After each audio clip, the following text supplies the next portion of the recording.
আমি হরকত ছাড়া আরবি পড়তে জানি না, আরবি ব্যাকরণও না। আমি কি সৌদির কোনো বিশ্ববিদ্যালয়ে আবেদন করাটা ঠিক হবে? আর দেশে এমন কোনো প্রতিষ্ঠান আছে যেখান থেকে হাদিস বা ফিকহের উপর আমি এখন অনার্স কোর্স করতে পারবো? প্রথমত আপনি যেহেতু হরকত ছাড়া আরবি পড়তে জানেন না, আপনার জন্য বিদেশি বিশ্ববিদ্যালয়ে আবেদন করাটা উচিত হবে না। কেন? সেখানে আরবিতেই পড়ানো হবে সব, এবং আরবিতে সাধারণ আরবি নয়। শুধু পড়তে পারলে হবে না, আপনাকে অনবরত অনর্গল বলতে হবে, লিখতে হবে, জানতে হবে, এবং এটা নিয়ে এক্সপ্রেস করতে হবে। আপনার মনে যা আছে তা বোঝাতে হবে, ওস্তাদ থেকে শুনতে হবে। কোনোটাই আপনি পারবেন না। এর হচ্ছে আপনি বেহুদা সময় নষ্ট করবেন না, এইখানে যে এখানে লাভ হবে না। তো আপনি দেশে যে কোনো মাদ্রাসায় ভর্তি হতে পারেন, যারা অনেক সময় দেখা যায় রাতের বেলায় পড়াচ্ছে, রাতের বেলা বড়দের পড়াচ্ছে। তো সেখানে আপনি অংশগ্রহণ করতে পারেন, সেখানে পড়তে পারেন।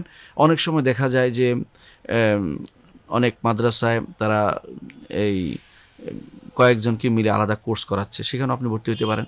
এগুলি আছে, ঢাকাতেও আছে, বিভিন্ন জায়গাতেও আছে, আপনি সেগুলো খোঁজ করে নেবেন।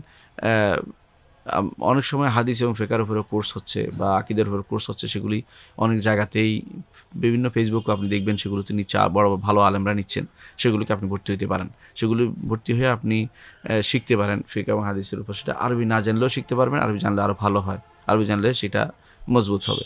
আশা করি বিষয়টি বুঝছেন।